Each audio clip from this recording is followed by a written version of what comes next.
नमस्कार प्यारे विद्यार्थियों। कई बार आपको दिल पर पत्थर रखकर बात करनी होती है और आज का वीडियो ऐसा ही है। मैं आज आदर्श की बातें नहीं करूंगा। ईमानदारी, कड़ी मेहनत करो, पढ़ाई करो, अच्छा होगा, कड़ी मेहनत का कोई विकल्प नहीं है, ऐसी बातें करूंगा तो मैं उस अपराध में शामिल हो जाऊंगा, उस मजाक में शामिल हो जाऊंगा जो खास तौर से रीट की तैयारी करने वाले जो स्टूडेंट थे, लेवल फर्स्ट एंड सेकंड की तैयारी करने वाले थर्ड ग्रेड के जो स्टूडेंट थे, उनके साथ जो मजाक हुई है उसका मैं एक भागीदार बन जाऊंगा। मैं आपको याद दिलाना चाहता हूं कि आज से लगभग 300 साल पहले यानी 1757 के अंदर जब प्लासी का युद्ध चल रहा था, उस समय हिंदुस्तान दो भागों में बंटा हुआ था। कई भागों में था, सीधी सी बात है, मगर इंसान के अंदर दो विभाजन थे, एक था मार्शल एंड एक नॉन मार्शल। यानी एक वो लोग थे जो युद्ध लड़ रहे थे और एक वो लोग थे जो युद्ध के रण क्षेत्र के बाहर खड़े रहकर ताली बजाने का काम करते थे। उसमें गद्दार भी बहुत थे, मीर जाफर भी था, जगत सेठ भी था। आज उनके नाम बदल गए, जगत सेठ अलग हो गया, मीर जाफर अलग हो गया। और मीर जाफर का छोरा मिरन भी था, आप अच्छी तरीके से जानते हैं, जो क्लाइव के साथ मिल गए और अंततः सिराजुद्दौला मारा गया। और मारा जाने के बाद जो हिंदुस्तान का इतिहास 200 सालों के लिए लिखा गया वो हम सब पढ़ते हैं। वो एक बहुत बड़ा मजाक था और हार का एकमात्र कारण था कि ताली बजाने वाले ज्यादा थे और युद्ध लड़ने वाले कम। और युद्ध लड़ने वालों को यह अहंकार था कि युद्ध हम ही लड़ सकते हैं, ताली बजाने वाले केवल ताली बजाते हैं। यदि वो विभाजन नहीं होता तो भारत को ये 200 साल ईस्ट इंडिया कंपनी के नहीं देखने पड़ते, अंग्रेजों को नहीं देखने पड़ते। हालात आज उससे भी ज्यादा खतरनाक है। थर्ड ग्रेड की टीचर की भर्ती निकली 6 तारीख को, तब से मैं देख रहा हूं लगातार विद्यार्थियों को यह कहा जा रहा है इंस्टीट्यूट द्वारा, और इंस्टीट्यूट में कुछ लोग ऐसे होते हैं जो बाहर वीडियो बनाने का काम करते हैं और लोगों को जकड़ने का काम करते हैं। ये दुकानदारी है, पूरे हिंदुस्तान में चलती है और ये सीधी सी बात है, बिना संरक्षण के चलती नहीं है। बड़े लोगों के इनके ऊपर हाथ होते हैं। इस भर्ती में विद्यार्थियों को वास्तव में क्या मिला? ये भर्ती है या एक ऐसा मजाक है जो दिखने में तो ठीक दिखता है मगर गलत है? आज मैं इस पर आपसे बात करूंगा। मेरी बात कोई भी बुरी लगे कोई बात नहीं, आप भी सहन कर लेना, और मेरी बात कोई अच्छी लगे तो चुपचाप बात अपने दिल में उतार कर गांठ बांध कर बैठ जाना। किसी प्रकार का अन्य कुछ एक्शन रिएक्शन करने की जरूरत नहीं है। मैं सीधा बोलता हूं, इसलिए दुनिया मेरी दुश्मन है और प्रत्येक वीडियो में मैं कोई न कोई दुश्मन तैयार करता ही करता हूं। पता नहीं, आदत हो गई है और अब तो ऐसा लगता है कि नशा है। यदि ऐसा नहीं होगा तो भी अच्छा नहीं लगेगा, पर बोल देना चाहिए सच। मेरा यह मानना है, सच बोल देना चाहिए। थर्ड ग्रेड की जो भर्ती निकाली है,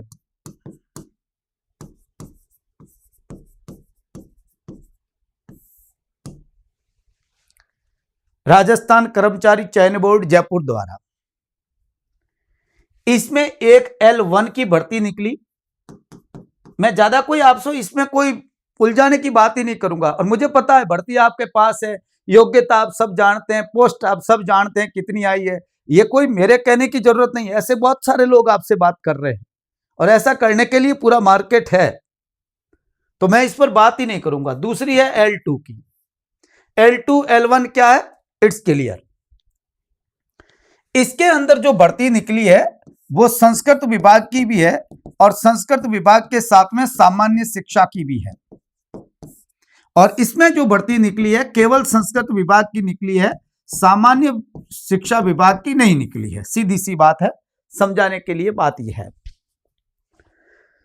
यह भर्ती जो निकली है इसमें 5000 पोस्ट लोग बता रहे हैं कि 5 पदों पर भर्ती निकाली गई है और ये जो भर्ती निकली है ये लगभग 2162 पदों के लिए भर्ती निकाली गई है, ऐसा बताया जा रहा है, ऐसा लिखा हुआ है उस एडवर्टाइज के अंदर।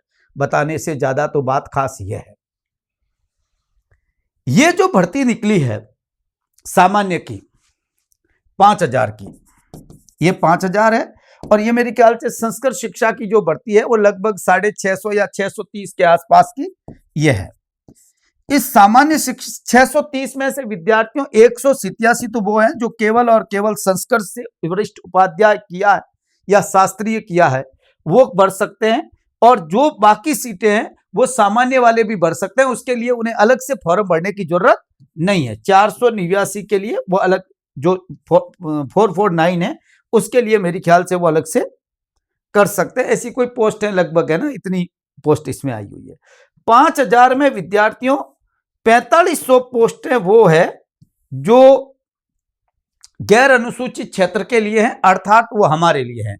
गैर अनुसूचित ही काम आएगी आपके लिए, गैर अनुसूचित सीटें ही काम आएगी, बाकी सीटें काम आनी नहीं है। ये है 500 सीटें, तो 4500 सीटें हैं जो ऊपर से इतनी बता रहे हैं, उसमें सीट ये 4500 है। इन 4500 सीटों के अंदर विद्यार्थियों, खास बात यह है, सरकार ने जो डिवीजन किया उस डिवीजन में जनरल के लड़कों की सीट, देखो जनरल में मेल एंड फीमेल दोनों में, जनरल में 1156 सीट, 1156 में से लगभग ये जो 485 सीट है वो महिलाओं के लिए इन्होंने रखी है ना, जहां तक, हाँ ठीक है, 485 सीट महिलाओं के लिए। मैं जनरल की बात करूं तो जनरल के लिए सीटें लगभग जो सीट है वो है विद्यार्थियों 1156, और महिलाओं के लिए है 485। महिलाओं में अब ये तो सीधा रिजर्वेशन वर्टिकल है, सीधी सी बात है। हॉरिजॉन्टल जो रिजर्वेशन है उस रिजर्वेशन के अंदर आते हैं भूतपूर्व सैनिक है, विकलांग है, महिलाओं के अंदर परित्यक्ता है, विधवा है। क्लियर बात है, आप अच्छी, मैं जो बात कहना चाहता हूं आप उसको थोड़ा सा जनरली समझ लीजिए।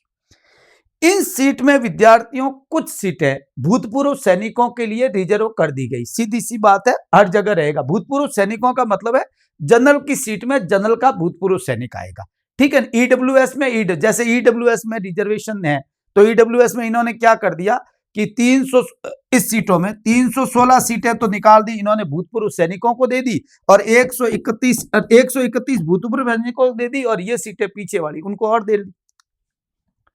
ये सीट जो उनको दी, वो सीटें जाने के बाद में इनके पास जो सीटें रहती है वो कितनी रहती है, वही विद्यार्थी उनके लिए काम आएगी, बाकी के तो ये काम आनी नहीं। एक्स सर्विसमैन की जो सीट है इतनी नहीं है, ये देखो मैं आपको थोड़ी जनरली बता दूं। हाँ, इसमें सीटें हैं बैकलॉग 651 और 193, और ये सीटें जब आप इस सीटों में से माइनस कर दोगे तो पीछे कितनी सीट रही वो आपके पास सीट है, और ऐसे आप माइनस करोगे, जैसे बैकवर्ड क्लास की सीट से आप माइनस करोगे, तो बैकवर्ड क्लास के लिए जो सीट है वो है 653 सीट। 653 में से आप 108 प्लस 366 को माइनस कर दो, पीछे कितनी रही, यानी लगभग आप 500 सीट माइनस कर दीजिए, पीछे रहेगी 160-70 सीट। 160-70 सीट है ओबीसी के लिए, ज्यादा नहीं है, ध्यान रखना। एससी के लिए सीटें हैं, 16% रिजर्वेशन है, 500 सीट उनके लिए है। 500 में से आप उसमें से 86 सीट इस बार वाली और 275 सीट उनकी बैकलॉग माइनस कर दो, पीछे कितनी रही। सब में ऐसा किया हुआ है, आपको अच्छी तरीके से पता, ये बात हो रही है। लास्ट इसमें आपको वास्तव में जो सीट मिलेगी वो सीट है विद्यार्थियों 800 850 के आसपास सीट आपके पास रहेगी, 850 रहेगी, इससे ज्यादा नहीं रहेगी, मैं आपको बता दूं। क्यों? क्योंकि ये सीटें बैकलॉग की निकालने के बाद और भूतपूर्व सैनिक की निकालने के बाद 881 सीट रहती है, और 881 में से विद्यार्थियों आप ये सोच लीजिए कि 6% विकलांगों के लिए, उनके लिए दिव्यांग के लिए उनके लिए रिजर्व हो जाएगी, तो सीटें आपके पास 850 रहेगी। 850 पदों की भर्ती निकली है। विद्यार्थी इंतजार कर रहा था लंबे समय से, रीट लेवल फर्स्ट में भर्ती है 850 पदों की। आरएएस की भर्ती निकलती है 1000 की, यूपीएससी की निकलती है 1100 की। एसआई की भर्ती आप अच्छी तरीके से जानते हैं। सेकंड ग्रेड की भर्ती जो निकली है वो आप अच्छी तरीके से जानते हैं विद्यार्थियों, 6500 की है, और उसमें भी एसएसटी की अकेली एसएसटी की 400 से प्लस सीट है। मगर यहां जो सीट निकली है third grade REET first level, आप कहेंगे साहब इतना आप जोर क्यों दे रहे हैं? मैं आपको बता दूं, रीट फर्स्ट लेवल के अंदर जो रीट पात्रता परीक्षा विद्यार्थियों ने पास की, 2025 की रीट के अंदर 1,95,847 विद्यार्थियों ने रीट क्वालिफाइड किया, और 2022 में रीट क्वालिफाइड करने वालों की संख्या लगभग 1 लाख से ऊपर है। टोटल स्टूडेंट उस समय रीट 2022 में क्वालिफाइड करने वाले 8 लाख थे। लेवल 2 की जो भर्ती है, जो केवल संस्कृत शिक्षा विभाग की है, मैं उसमें ज्यादा बात करूंगा तो आपको लगेगा, बुरा लग जाएगा। कहीं बुरा लगे तो मुझे माफ कर देना, आपको अन्यथा लेने की जरूरत नहीं। कई बार लोग अंधविश्वासी होते हैं, उनको लगता है कि ये मुझे तो कैसी बात करनी। 2123 पोस्ट है या 2162 के आसपास पोस्ट है, जो भी है 2123-22 पोस्ट है। कोई मुझे ये पन्ना देख के बोलने से कोई फायदा रहेगा नहीं, आप अच्छी तरीके से जानते हैं। जिसमें एसएसटी की पोस्ट है लगभग 300 पोस्ट के आसपास, 296 पोस्ट हैं, और 296 का बैकलॉग निकालने के बाद यदि देखते हैं तो जनरल की सीट रहती है वहां पर 30-32 सीट, और 30-32-30 ओबीसी की, 30-40 सीट ओबीसी की रहती है। उससे ज्यादा उनके पास कुछ भी नहीं है।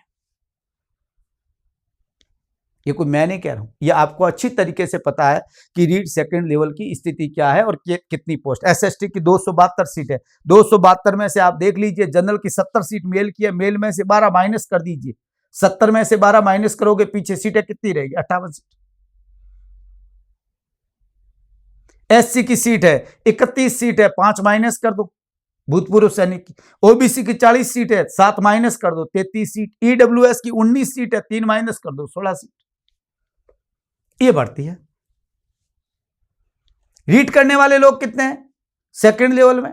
लगभग विद्यार्थियों में आपको बता देता हूं, ये जो 2025 की रीट थी, इसके अंदर 3,93,124 विद्यार्थियों ने पात्रता परीक्षा पास की, यानी 6.5 lakh level first and second के लिए रीट विद्यार्थी पास किए। राजस्थान सरकार की बात कर रहा हूं मैं, रीट वो करवा दी 8.5 लाख के आसपास 2022 में। मुझे पता आधे स्टूडेंट डबल है, और उन विद्यार्थियों के लिए आपने पोस्ट निकाली है ये। मुझे आप बताइए, आप 8.5 लाख विद्यार्थियों के लिए यदि 3-4 लाख तो है इसमें लेवल फर्स्ट में, इनमें आपने ये पोस्ट है, तो इसमें उस विद्यार्थी को मिलेगा क्या? और फॉर्म भरने के बाद जो इनकम होगी उससे तो उसकी तनख्वाह निकल जाएगी। ये मजाक नहीं है तो और क्या है? सोचना चाहिए सरकार को। और क्लू कैसा छोड़ा इन्होंने कि इसमें ये कह रहे हैं कोचिंग वालों के दुकानें बहुत अच्छी चल रही, फिर देखो उनका तो बढ़िया हो गया। वो कह रहे हैं देखो इसमें अब तो L2 में सामान्य शिक्षा की भर्ती नहीं आई है, उसमें अच्छी पोस्ट आएगी, इसलिए अब हमारे साथ आ जाओ, हम वो तैयारी करवाते हैं। और प्रोमिसेस देखिए, फर्स्ट लेवल में एक इंस्टीट्यूट चलाने वाला व्यक्ति हजार मुझे पता है हजार स्टूडेंट को पढ़ा रहे हैं, और 1000 स्टूडेंट को पढ़ाने पर उसको सबसे प्रॉमिस कर रहा है सिलेक्शन हो जाएगा, तो 1000 तो पोस्ट ही नहीं है। और विद्यार्थी खबरें कह रहे हैं, अच्छा हिसाब कह रहे हैं हमारे गुरुजी आदरणीय परमाधिकार प्राप्त श्री 1008, ये कह रहे हैं 1008 तो पोस्ट ही नहीं। तुम्हारे गुरु 1008 है मगर 1008 पोस्ट नहीं। ये मजाक नहीं है। और उनको कहो तो हम क्या कर सकते हैं, सरकार ने किया है, बात तो सही है, तुम क्या कर सकते हो? तुम तो वही कर सकते हो जो धंधा है। मुझे लगता है ऐसा नहीं होना चाहिए। देखो बुरा लगे आपको, भले कई लोगों को लगना है, और लगता तो सबको, दिन जो वास्तव में जिनके बीतती है उनको ही बुरा लगता है, बाकी को तो क्या लेना देना है, बाकी तो कोई मतलब नहीं है। पर मैं आपको कहूंगा कई जगह पर आपको अच्छे से तारीख से, कल से फॉर्म भरने शुरू हो गए हैं, परसों से फॉर्म भरना शुरू कर दीजिए। 6 दिसंबर तक जिसकी भी योग्यता है वो सब लोग अपने फॉर्म भर दें। 6 दिसंबर तक जो योग्य हैं, यानी 12वीं 45% और 4 साल वाली या 2 साल वाली जो बीएड बीएसटीसी कर रखी है वो इसमें फॉर्म भर दो। और विद्यार्थियों जो बीएड कर रखी है 1 साल वाली या 2 साल वाली और बीए कर रखा है, बीए बीएड है, वो इसमें फॉर्म भर दो। भरना ही है, क्लियर बात है, हमारा भाग्य है, हम करेंगे। जनवरी में एग्जाम होगा एग्जाम जनवरी में ही, ये बात क्लियर है। जो डेट जनवरी की दी है तो जनवरी 2026 में एग्जाम होगा। 17 से 21 के बीच में जो तारीख दी है उसी बीच में एग्जाम होंगे। ये कोई आगे पीछे खिसकने वाली बात कुछ है नहीं। ये सरकार की खास बात है कि एग्जाम टाइम पे करवाती है। मगर एग्जाम किसका करवाती है, एग्जाम कराने के पीछे क्या है, बात यह है। अब यहां एक बात मुझे विद्यार्थी जो पूछ रहे थे कि साहब भूतपूर्व सैनिकों का पिछला भी बैकलॉग है, आगे भी बैकलॉग है, तो इनका होगा क्या। मैं बड़ा क्लियर बात करूं, कोई इस एडवर्टाइज पे बात नहीं करना चाहता, ये तो केवल मैं नॉर्मल बात कर रहा था। जितने भी विद्यार्थियों भूतपूर्व सैनिक की पोस्ट है, यदि उस पोस्ट पर वो लोग नहीं मिलते हैं तो उसी कैटेगरी के लोगों से भर दी जाएगी,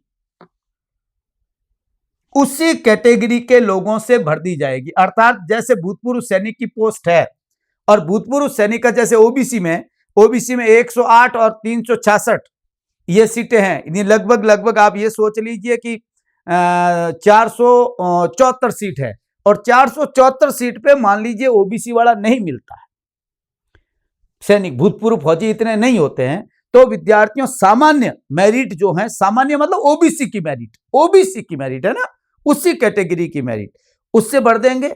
एससी का भूतपूर्व, एससी में भूतपूर्व सैनिक कम मिलते हैं तो वहां नहीं मिले तो वो एससी से भर देंगे। तो ज्यादा आपको उधर भूतपूर्व सैनिक वालों पे ज्यादा यूं दिमाग लेके चलने की जरूरत नहीं है भाई, ऐसा सोच के बैठ जाए निराश होकर है ही कुछ नहीं।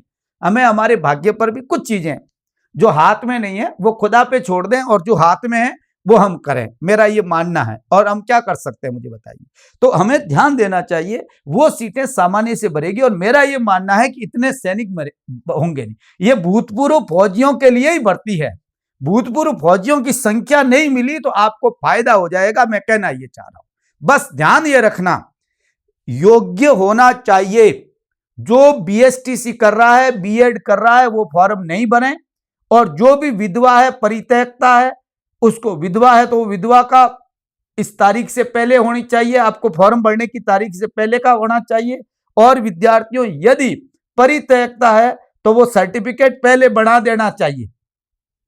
है परित्यक्ता, आपको पता ही है कितने लोग परित्यक्त नहीं है और परित्यक्ता की नौकरियां कर रहे हैं, सरकार को भी पता है, सबको पता है, और सब ये कोई ऐसे ही थोड़े ही कर रहे हैं, मगर बना रखे कर रहे हैं।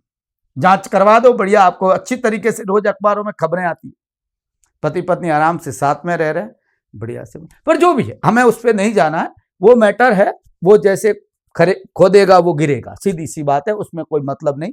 पर बात यह है कि ये पहले के होने चाहिए, शैक्षणिक योग्यता फॉर्म भरने की अंतिम तिथि से पहले की होनी चाहिए।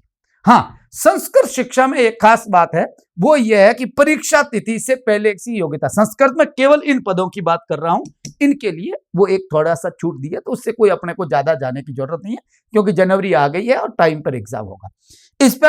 स्पेशल एजुकेशन का कोई पद नहीं है, जो लोग करवा रहे थे उनके साथ इससे आपसे भी ज्यादा मजाक हो गई। पदों की संख्या आप अच्छी तरीके से देखते हैं कितना है। पहले शॉर्ट नोटिफिकेशन आया, लोगों को ठगना शुरू किया कोचिंग, क्योंकि ये देखो, मैंने सरकारों से इस बात का ऐतराज कि आपने इससे पहले 20 बार बोलना शुरू कर दिया, भर्ती आ रही है 5,000 की, 10,000 की, 20,000 की। तो इसके कारण जो गांव का स्टूडेंट है, गरीब है, जो सीधी सी बात है भाई, मैं ये मानता हूं कि जो टीचर की तैयारी कर रहा है सरकारी नौकरी की, वो अमीर तो है नहीं, क्लियर बात है। तो जो तैयारी कर रहा है वो आदमी, कोचिंग इंस्टीट्यूट वालों ने अपनी दुकानें जबरदस्त स्टार्ट कर दी, अपने बैच स्टार्ट करके भर दिए, और लास्ट में जाकर भर्ती ये आई, अब 1 महीने में एग्जाम, 2 महीने में एग्जाम करवा देंगे, स्टूडेंट को वापस कह देंगे भर्ती नहीं आ रही।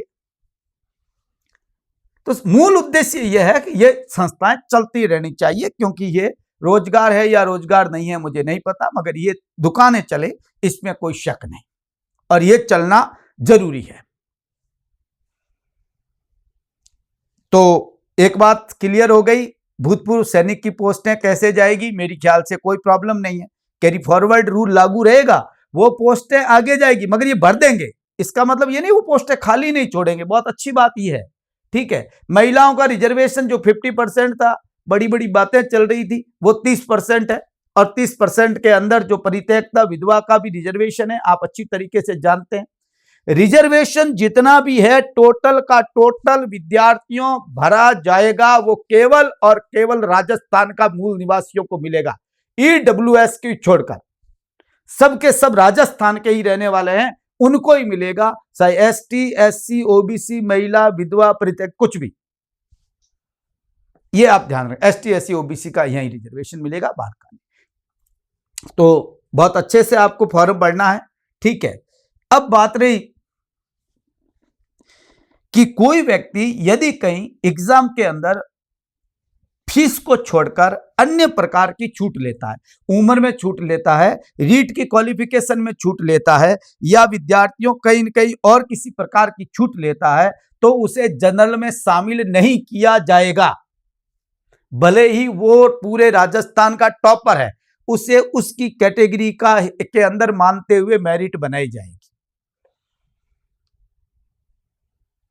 ये बात आप अच्छी तरीके से जानते हैं, और इसको कई भर्तियों में हो रखा है, तो वो आपको अच्छी तरीके से ध्यान रखना है।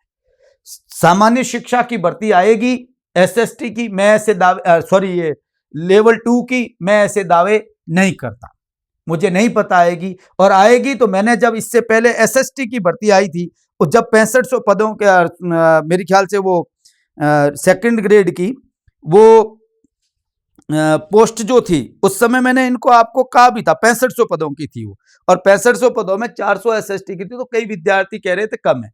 तो मुझे कहा कि साहब ये करें या फिर फर्स्ट रीट में लग जाएं, थर्ड ग्रेड में। तो मैंने उनको कहा आप इसमें मत जाइए, क्योंकि मैंने इससे पहले फर्स्ट ग्रेड की भर्ती आई थी 3225 सीटों की, जिसमें पॉलिटिकल साइंस की 350 से ज्यादा पोस्ट थी। तो मैंने विद्यार्थियों को कहा पॉलिटिकल साइंस के साथ जुड़े रहिए, इसको अच्छे से तैयारी करिए, ये बहुत जरूरी है, और आप टाइम खराब मत करो। खुदा ने आपको अच्छा मौका दिया। मैं आज भी कहता हूं, देखो बुरा मत माने, मैं एक क्लियर बात कहता हूं, अभी स्थिति है कि थर्ड ग्रेड से आप यदि सेकंड ग्रेड की योग्यता रखते हैं तो एग्जाम थर्ड ग्रेड का दो, पर सेकंड ग्रेड को टारगेट करो, और आप यदि फर्स्ट ग्रेड का एग्जाम की योग्यता रखते हैं तो थर्ड ग्रेड भी छोड़ दो, सेकंड ग्रेड भी छोड़ दो, फर्स्ट ग्रेड की तैयारी करो, वहां ज्यादा संभावना है, वहां ज्यादा संभावना है, ज्यादा फायदा होगा आपको, क्योंकि यहां पर आर्ट्स भी है और यहां साइंस भी है, यहां कॉमर्स भी है, वो आर्ट्स के साथ है, एसएसटी के साथ है कॉमर्स।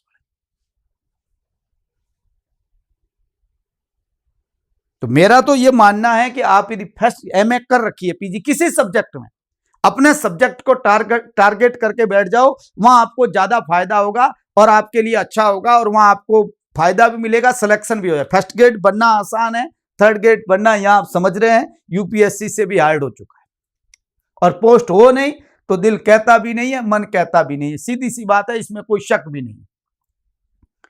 तो मैं आपसे एक बात जनरली, जो मेरी बात को कोई अन्यथा लेने के, आपको अपनी इच्छा से काम करना, दिल कहता है वो करना है, मगर रियलिटी को हमारे दिमाग में रखोगे तो कम से कम आपको कभी दर्द नहीं होगा, लास्ट में लगेगा तो कहोगे कि हाँ यार कुछ नहीं, जो हुआ सो ठीक है, ये लगेगा। इसलिए मैं कह रहा हूं कि यदि आप इसको एग्जाम देना है, छोड़ना नहीं है, ये देना है, आप तैयारी कर रहे हैं उसी में, पर आपका अहम जो बना दीजिए वो सेकंड ग्रेड बना दीजिए, इससे तो ज्यादा ठीक है। यदि आप पीजी कर रखी है तो सेकंड ग्रेड मत बने, कि एसएसटी में जो पोस्ट है उसमें 8 सब्जेक्ट तैयार करने पड़ते हैं, एसएसटी के 8 subject, history, political science, geography, economics, sociology, public ad, और इसके साथ आपका दूसरा ये साइकोलॉजी वाला। तो आपको 8 सब्जेक्ट तैयार करने पड़ते हैं, फर्स्ट ग्रेड में एक ही सब्जेक्ट तैयार करना, और पॉलिटिकल साइंस में तो केवल आप देख लीजिए थोड़ा सा फर्क है, वेस्टर्न थिंकर, इंडियन थिंकर वगैरह ये फर्क है, बाकी फर्स्ट ग्रेड का लगभग मिलता वही सिलेबस है, कॉन्सेप्ट वो के वो डाल रखे हैं पूरे के पूरे। आपको वो कि वो पॉलिटिकल साइंस आदि से 60% पॉलिटिकल साइंस फर्स्ट ग्रेड की सेकंड ग्रेड का 1/8वां हिस्सा है एसएसटी के सिलेबस का। तो वहां पर आप जितनी तैयार कर लोगे तो यहां थोड़ी सी मेहनत करने में सीटें भी यहां ज्यादा, अकेली पॉलिटिकल साइंस की आपके लगभग 350 सीट है, तो उसको टारगेट करिए, और हो सकता है जो इस बार सीटें पीछे रही है वो भर भी दे। ऐसे एक बात और कहना चाहता हूं, विद्यार्थी ज्यादा मेहनत नहीं कर रहा है, या तो कोचिंग इंस्टीट्यूटों में फंसा हुआ है। मैं कभी सलाह नहीं दूंगा, मैं एक ही बात कहता हूं आपको, जो चीज समझ में नहीं आ रही है वो टीचर से समझनी पड़ती है। मगर केवल और केवल वही जा रहे हैं, गोते खा रहे हैं, बस यही काम चल रहा है, तो कभी। और दूसरा, आप एक कमरे में एक रूम में रह रहे हैं और साथ में ये ढाबे ज्वाइन कर रखे हैं एसी के लालच में, तुम बिना एसी के रह नहीं सकते। और लाइब्रेरी अड्डे बन चुके हैं, दुनिया जानती है, तुम और मेरे कहने से थोड़ा ही होता है। क्या है वहां? क्या आप बंद कमरे में बैठकर अपने पंखे के नीचे या बिना पंखे के क्या नहीं पढ़ सकते? आप हम एंड्रॉइड फोन, उसका रिचार्ज 350-400 रुपए मंथली। हमें सोचना चाहिए।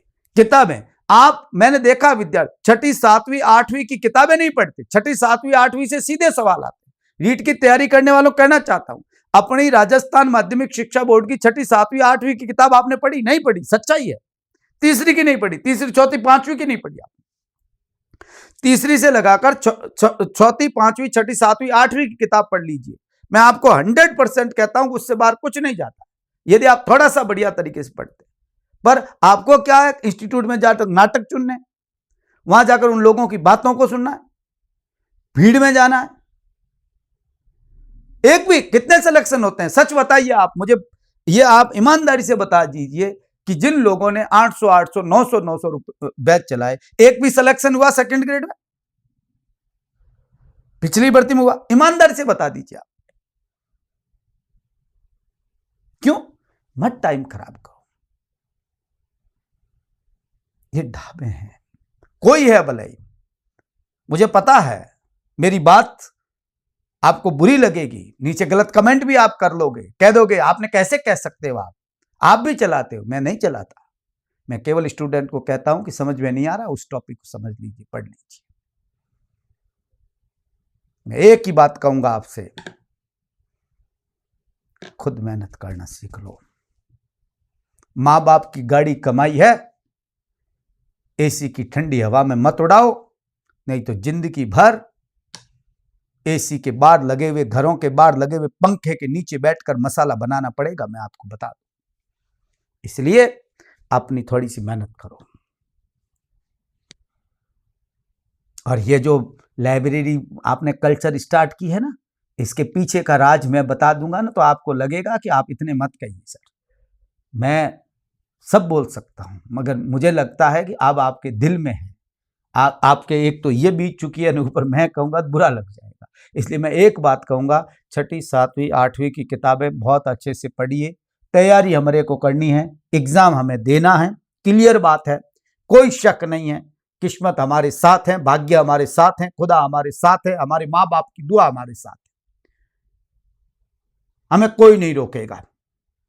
प्रॉमिस कितना कर सकता हूं, बढ़िया अच्छी तरीके से आप जानते हैं। यदि आप इससे बेहतर तरीके में आप सेकंड ग्रेड के एग्जाम आपको पता मई में होने हैं, और उसमें बेनिफिट ये हो सकता है इलेक्शन का, भर्ती आगे भी जा सकती है, क्योंकि इलेक्शन आगे, मैं नहीं कहता कोई भर्ती, लोकल गवर्नमेंट के इलेक्शन हुए तो क्लियर बात है, उस समय आ सकते हैं, तो स्थिति आगे हो सकती है, तो उसको टारगेट करिए। और आप पीजी के हैं, पीजी कर रखी है, तो कोई लेट नहीं हुए, अभी तक 7-8 महीने हैं, अभी लग जाओ फर्स्ट ग्रेड की तैयारी करने, हो जाएगा, हो जाएगा।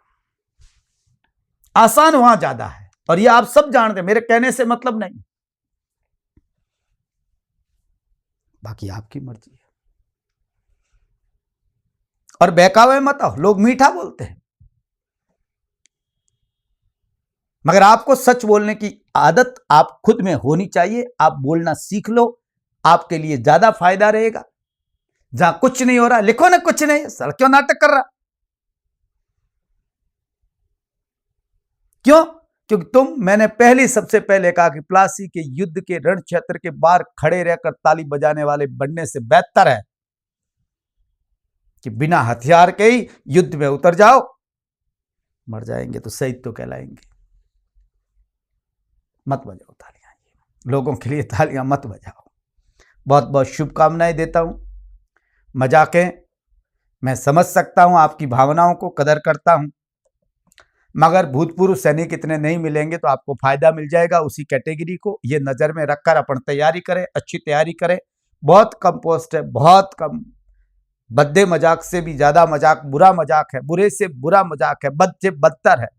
मगर मजाक मजाक में नहीं लेना चाहिए। कई बार मजाक भी ठीक अच्छा हो जाता है। तो जिनको मिलेगा वो रोजगार मिलना ही मिलना है। हम बहुत बहुत शुभकामनाएं देता हूं। बाकी आप सब समझदार हैं, ज़्यादा कह नहीं सकता मैं। और कोई प्रॉब्लम आपको लगती है, टेक्निकली कुछ इशू आपको लगता है, तो मुझे ज़रूर मैसेज कर सकते हैं। मैं हो सकता है जितना आपके प्रॉब्लम को सॉल्व करने की कोशिश करूंगा। टेक्निकल इशू है ना जो आ रहा है, ऐसा नहीं आप ये कहे कि पोस्ट कैसे बढ़ेगी, मुझे ये मत पूछना, मुझे नहीं पता कैसे बढ़ेगी। ये तो आपको डिसाइड करना था कुछ समय पहले, और बाद में मौका मिले तब फिर सावधान से करना, मुझे उससे कोई मतलब नहीं है। धन्यवाद, थैंक यू।